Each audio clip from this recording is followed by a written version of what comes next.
I had promised myself that when I'm 50, I would be free of any establishment.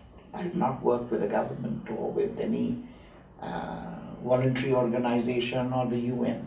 I'll just do the things that I've always wanted to do and be independent. So you were 50 when you So I was, yes, I was 50. Yeah, okay. 83, Yeah. I arrived there, born in 1933. Yeah. So I was there, and it was a smaller town.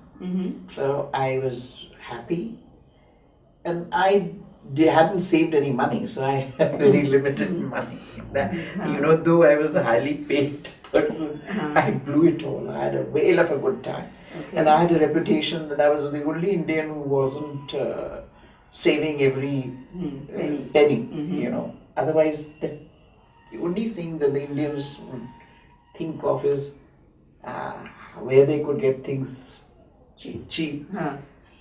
What they could get extra allowances for, etc. So it used to drive me bananas. And they wouldn't spend any money. And they would live so miserably. So I was the only Indian who would have an open house and people coming in, and I had duty-free privileges. So I used to blow my money, and have a good time. When I arrived, I had very limited money. No pension, because you get pension only after 60. So Ahmedabad was an easy place for me to live on that small income that I had from that whatever little money that I had saved. And so it was wonderful. I had a wonderful friend, and they were all delighted to have me there. Then you were looking for work when you no. And all my friends, including Ashok Chatterjee and Lutika Vardarajan, and everybody was trying to push me, join this, join that. And so, if I had stayed in Delhi, they would have roped me, and Kamala Devi was putting me in one direction, somebody else putting me in another direction. So I was very happy to run away to Ahmedabad. I didn't want to, I had enough money. I wanted to write and so on. So I wanted to work with the various institutions which were there, the National Institute of Design, and when Martin Singh was there looking after this, the museum, a Calico Museum.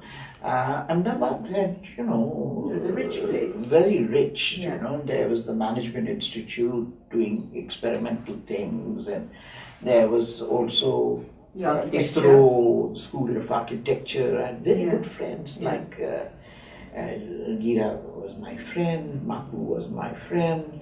Gira had been removed from the Calico Museum, and Ashok Chatterjee was my friend. He was the head of the thing, and ISRO I also knew. I knew everyone.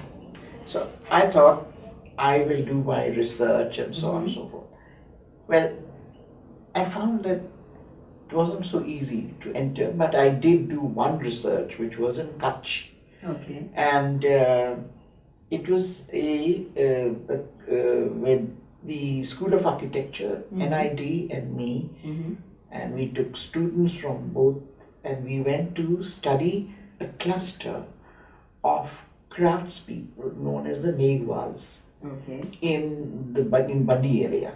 So that way I got a very in-depth exposure to Kutch, and we did a research on that, which in fact has helped a lot of people to continue research on how the socio-cultural geoclimatic affects the lives of the community and that community. And Gujarat contributed to my re-entry into India. Okay. Being a small place, I could meet with various people, travel, do various things, and so I was very happy to be living there. I bought a house and made myself pretty comfortable, and I started doing a little bit of work in Kutch.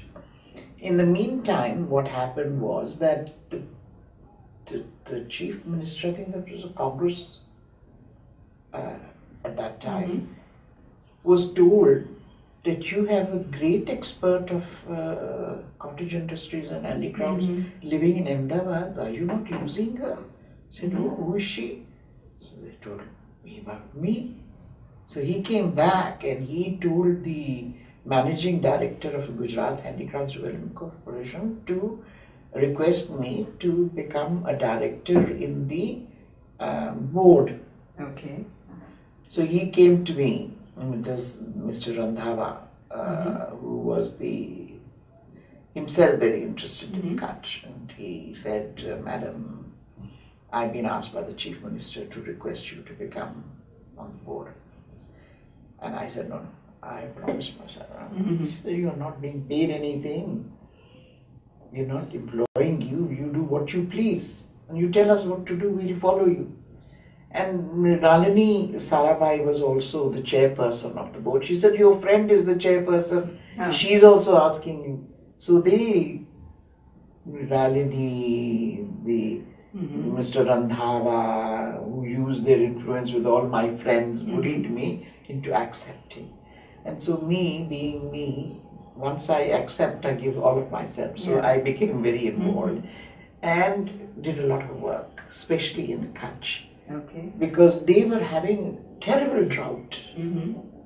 People were dying. Animals were dying.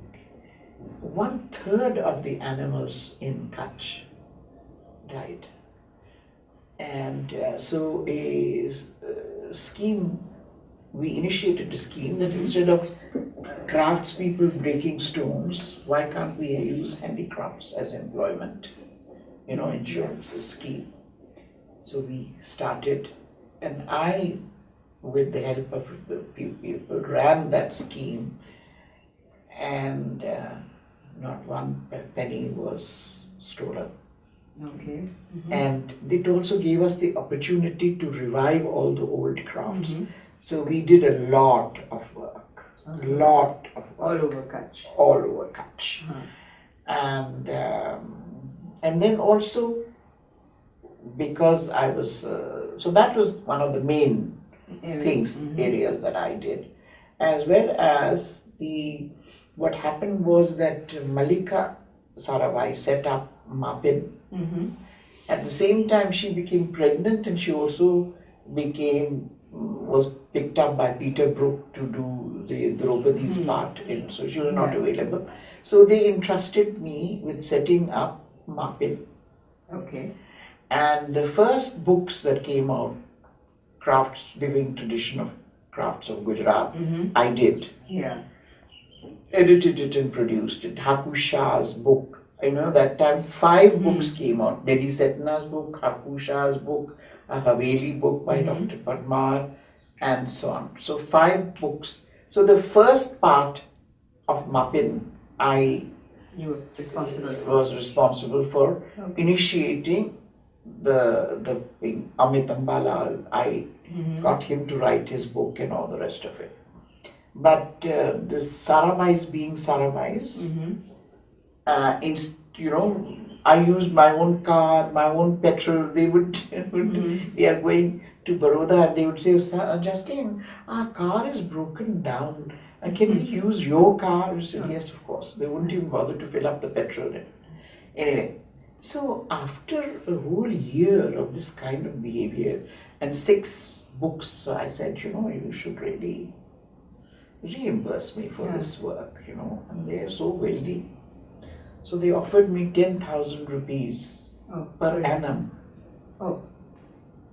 So I told them that I pay more to my cook than what you are offering me.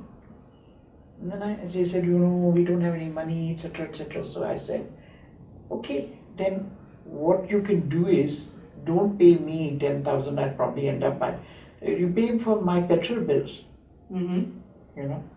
Oh, that'll come more than 10,000. We can't afford it. So I got so cheesed off. So I said, forget it. You find somebody else. So I withdrew from That's Muppet. it. Okay. But I helped to set it up. So it was a good thing for me. It was an exposure. My first book on my return came out, The Crafts of Gujarat, which sold Yeah, did very well. Yeah. very well, and Yeah. 2-3 editions and so on and so forth. So Gujarat was a wonderful experience for me, but I somehow missed Delhi Okay. because all my friends were here. The family was And here. my family was here.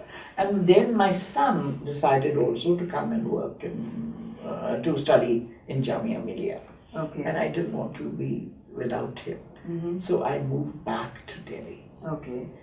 And This is about 1990. that was in 1989. In the meantime, also, I got an offer for 1 year to teach at NIFT, which was just being set up. Okay. So I said 1 year, yes, I'll teach in the NIFT and I'll train somebody as an understudy on the history of Indian textiles and costumes. So I taught for a year and I had a wonderful time. And they were wonderful young people who were studying and whom I was teaching. I learned a lot from them. I gave a lot to them. Okay. Until today, they keep in touch with me. So it was wonderful. Gujarat did that for me. Yeah. That I came back and in NID, I had met a lot of people. And you met people here. And then again, I worked for a year. But you see, it was very expensive for me to work with them because I used to get still. How I made my living was I used to get short-term consultancies because I refused to accept any long-term. I didn't want to go away. I didn't want to disrupt Short-term my life. consultancies from? With UN. With the UN. Okay. So I came, so after 1 year, I told them this is too expensive for me. 1 year is enough because I'm losing out money. Yeah. So then I did short-term consultancies in various parts of the world. Okay. One of the places that I found very difficult, didn't enjoy, was North Korea. Okay. Impossible place to work. But from here I went for 4 years short-term consultancies in Central Asia. And that you enjoy? Which I love. Yeah. Because I felt that I originally come from Central Asia. Yeah. I'm not part of the Gangetic Plains. No. And when I went there, I felt I had come home. You know, and so. And also Central Asia shared a lot of similarities with Iran. Yes. Yeah. Yes, And that's also why you felt at home there. Yeah. So, so it was really, but Iran, very sophisticated, very, very sophisticated, you know. So I, you know, came back home here. Delhi was also a place where I became part and parcel back again in for seminars and lectures and meeting people, you know, from all over the world. And then I started doing, you know, I started getting and entering the academic world. So I was given the Hill Professorship, which was an honor. Given only to very special people. Then I was a visiting scholar in Australia, in Canberra School of Arts, in the COFA in Sydney, then in the Art and Culture Department in Wollongong University, in Adelaide. And the first time I went to Australia, I wrote to a friend of mine at the Canberra School of Arts saying that I'm coming and I hope I can give a lecture and come over and see you. And she sent emails to everybody. My reputation for all the books, because by then I had written about 10, 12 books, etc. You know, Mark, Yes, you did. where you are the editor. Yeah. I was editor of Mark from contributing editor on their list of editors from 1960 to 1970. 65 or 69, something like that. And I did, I brought out the textiles, embroidery, jewelry, carpets, Bihar, Rajasthan, lacquer work, so many editions of Marg I brought out. And then my first book was the Folk Arts and Crafts of India, which I brought out. And then you did one woven silks also. Yes, that Marg I did woven silks also.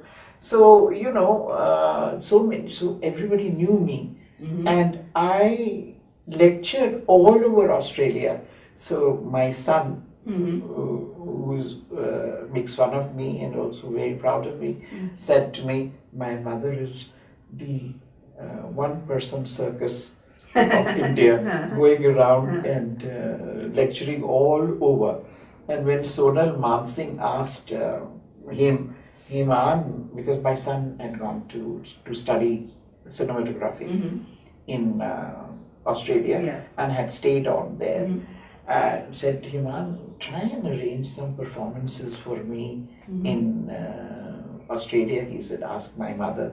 She knows many more people than I do. Because when you are lecturing, everybody comes to your lecture. You come to know them, and then they wine you and they dine you and so on. But this is also the time when you maybe started doing exhibitions, mounting exhibitions? Yes. Or did that come later? No, the first time what I did was also my 2 cookbooks. Yes, in the 90s. And it was so funny. More people have read my cookbooks than my books on folk arts and crafts and so on and so forth. So I had used to, when I came back to Delhi, I used to be constantly suffering from some ailment or the other. And I met a naturopath and a yoga practitioner and Ayurveda, Dr. Ishwar Sharma. So he put me on a diet. And Ayurvedic diets are horrendous. Ghee, tori, kaddu, all these horrible vegetables, no meat, no spices, no nothing. So I love food, so I decided to make my own recipes. So I would take vegetable and write recipe for soup, salad, main dish, dessert. You won't believe it, of this Loki, that ghee or the gourd, of cabbage, of all the vegetables. Just to make them. But being a researcher, I would do a research of the origin of these vegetables, and so I would start by, say, aubergine, and where did it come from, and so on and so forth, and tomatoes and avocados and things like that. So there were recipes, and so there were little stories because children don't like to eat vegetables. So I had said that read the stories for them and they will read. And like avocado is a very naughty story. Avocado is from Latin America, and it means the testicle. And so and tomato were known as love apples. And Bengal, people thought, came from also from Latin America because they thought it was connected with tomatoes, which actually an Indian vegetable. It's not. It is vatana. Without, it doesn't cause flatulence. Vatana is the Gujarati and the Sanskrit word for it. And then also I discovered that all the vegetables that the Brahmins are prohibited from eating are the ones that have come from outside. And so also because I hate wasting time and doing also elaborate cooking, my vegetarian dishes were very easy. So a lot of people said, for God's sake, we want these recipes, they're so lovely. Because he puts us on this horrible diet, and my doctor also said, please Jasleen ji, write this cookbook. It will make life easier for me and my patients. So I wrote the book, and Penguin published it. And it was so funny that when they released the book, we did a demonstration and food also. And Penguin didn't expect more than 30 or 40 people, and it was also raining during the monsoon. And so they, closed the hall downstairs from Habitat Center for 50 chairs, and 200 people came. Wow. And I was, of course, laughing and thinking that my friends have come to support me. This foolish woman is writing about cooking, about which she knows nothing. Because my sister and my niece are great cooks. I'm not. And my enemies came to see that I followed my face. So with the result, I had a huge audience. And we demonstrated, and and everybody came, tasted, and then they had cooked for 50 people, and 200 people came for the food, and they paid for it. It's not that it was free food. So that was the thing which was wonderful, because I also, in 45 minutes, you can cook a full meal. And it saves a lot of time, and it tastes different. No oil, not too much spices. And my cuisine has been influenced by Iranian and Turkish, because I use fruit and herbs and and things like that. So that was something which I think which gave, and I became very popular. And I always laugh that people don't read my books, which are scholarly, but they read my cookbooks more. So then you did your second cookbook on... Then I did my second cookbook, because I'm not a vegetarian, and this was known as Joy of Vegetarian Cooking. And all my friends said, you are such a hoax. What about your non-vegetarian? So I said, okay. So then, so as to live up to my words that I would be, so I wrote Cooking for All Seasons.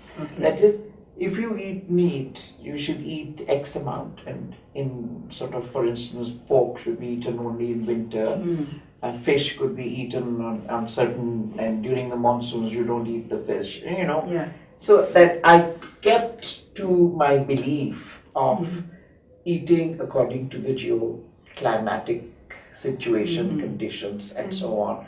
And I did, and I stayed on in Delhi, lecturing, talking, enjoying my life. About the exhibitions? Do you want to talk about you said about the exhibitions. Yes, what happened was that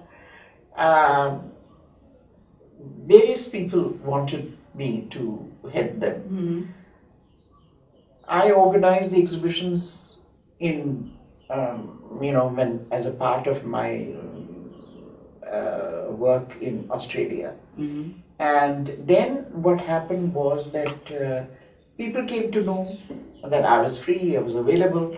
So like the ambassador in Indonesia was organizing a big cultural event, and he wanted to do a textile exhibition.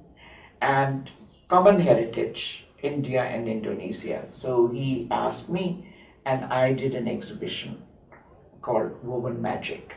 So I made a collection here of Indian objects, and the Indonesian museum curator was supposed to make a collection there, but she never did.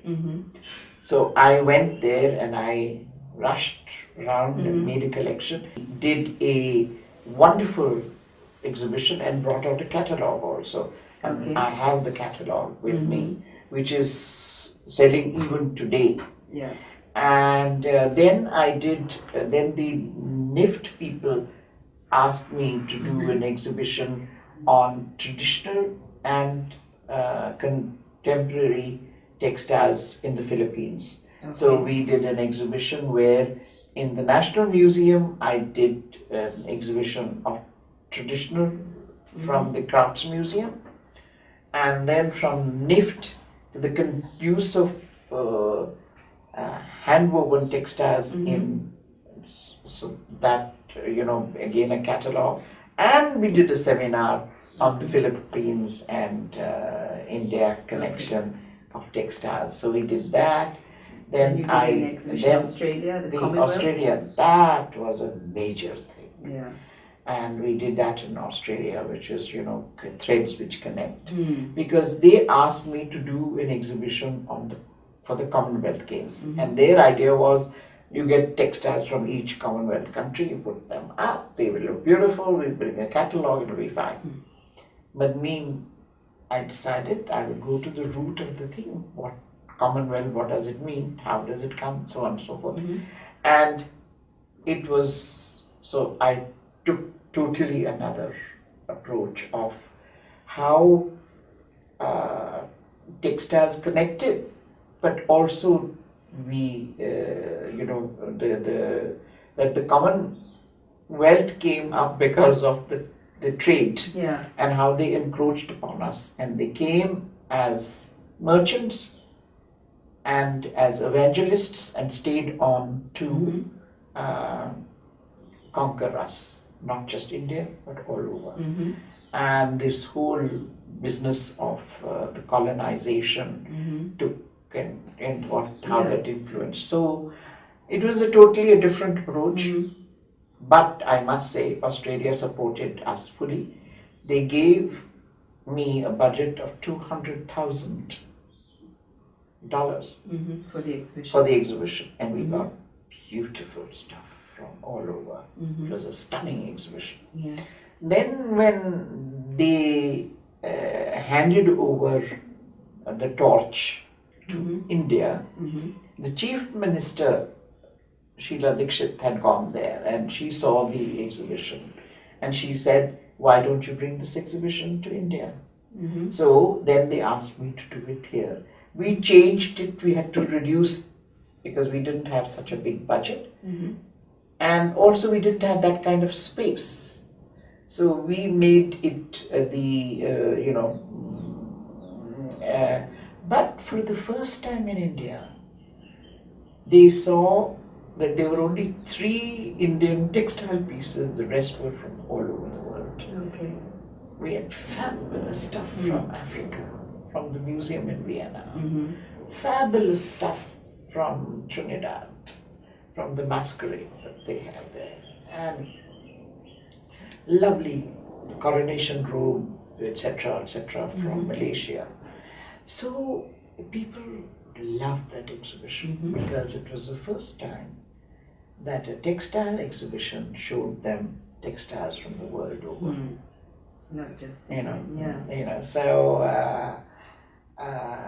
so we had that exhibition, and it was really went off very well. So then publications were brought out, each one of them, and there were long captions so that people looked and wanted to know more about it. Then you've also been involved with the Crafts Council of India and the World Crafts Council? Yeah, Kamala Devi set up the World Crafts Council. She knew, everybody. She knew Beatrice Webb, who was heiress, and she invested in setting up the World Crafts Council. She was the president, Kamala Devi, she was the vice president. And I helped her with that, and there were other people who helped her. Then she set up the Crafts Council of India, and I became a member, and have been a member since then, life member. And I have not played a very active role in the Crafts Council of India because it, unfortunately, involved a lot of these society ladies who used the Crafts Council really more for organizing exhibitions and sales and trips abroad, and, But the World Crafts Council and its branches have done fantastic work because they create a network now. If you, for instance, yourself, you when you travel, they have branches everywhere. So you get an entry and you find out what the crafts and so on. So that way it has been very useful. But I have been fighting with the Crafts Council of India with that your job is not to organize exhibitions. That is the work of NGOs now. They are doing this kind of a work. Your job is to look after the interest of the crafts. Yeah. And there are, you know, the thing is, surveys are very important to get allocation of funds. So from, they will say 11 million, 20 million to 36 million are involved in my estimation is In crafts. that in the entire cottage industries field, processing of food, etc., this is all cottage industries. There's 36 million people are involved, the largest number, and today even more than perhaps the agricultural field. You know, and you see, Crafts Council of India should be their political platform. And Platform through which they can lobby for their fight the government and so on. But unfortunately, this has not happened so far. But now it's happening. Okay. Now they are learning. The Crafts Council. The Crafts Council, they are learning, and they've got wonderful people who they have put in there, and things are changing. That's good. And then recently what has happened was that for the 12th plan, this wonderful member of the Planning Commission, Dr.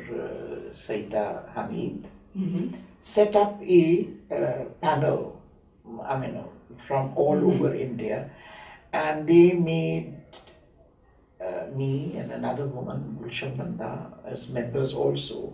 We were not part of any organization or anything. She was director, honorary chairperson of the Central Cottage Industries Emporium. I was not. I've never taken any, you know, I loathe the idea of belonging to any establishment.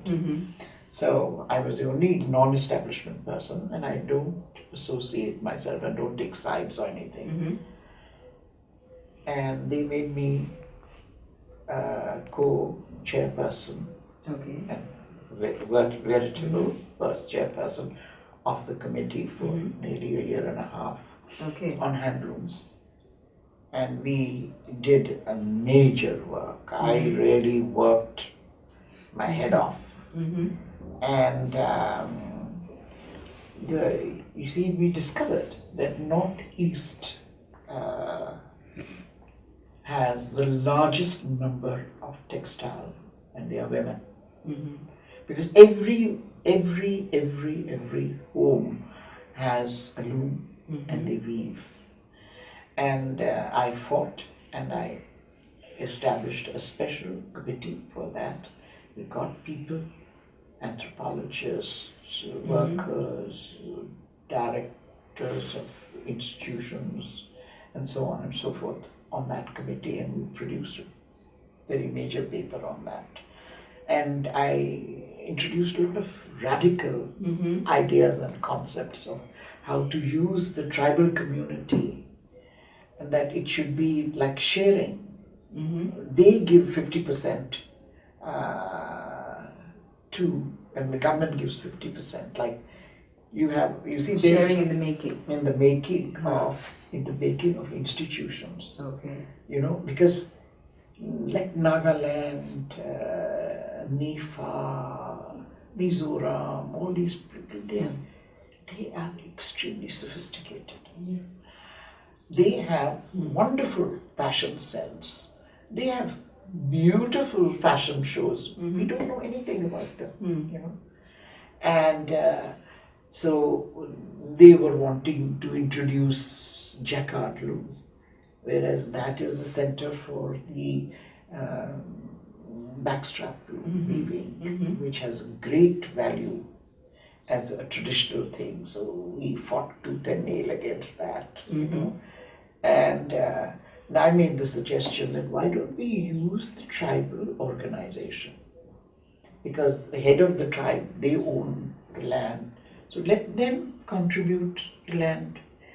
Let them ask the people to contribute also labor, and let the government give them the money. Then also I got SEVA, Self-Employment Women's Association, on the committee to assist that area because there are very few banks to set up women's banking, which they have specialized in that area. So a lot of very new ideas, concepts, and I was supported by Dr. Jasleen Dhamija. And you know, and also that you see, this whole sector is split up. Khadi, village industry, handloom, handicraft, coir board, fiber board, silk board, all divided. Yeah. So I said in 1952, when these boards were set up, there was a reason, because it was a huge sector, nobody knew anything. Now it's useless. They are just bureaucratic and they are spending government money, our money. Let's put them together and let them make into a strong institution and have a ministry. Like they have Ministry for Textile, that every one of them. Yeah. And you see, khadi, handloom, silk, they're all the same. Yeah. Why have three institutions so that, you know, vested interests are there? Why not have one? You know, so already this which I had been crying in the wilderness for the last 20 years and nobody listened to, Saida ji is now listened to me, and she sent a note to the various people, and I'm still pushing. Okay. And I never give up, you know. That's one thing. I never give up, ever. Until I am alive, I will keep on pushing.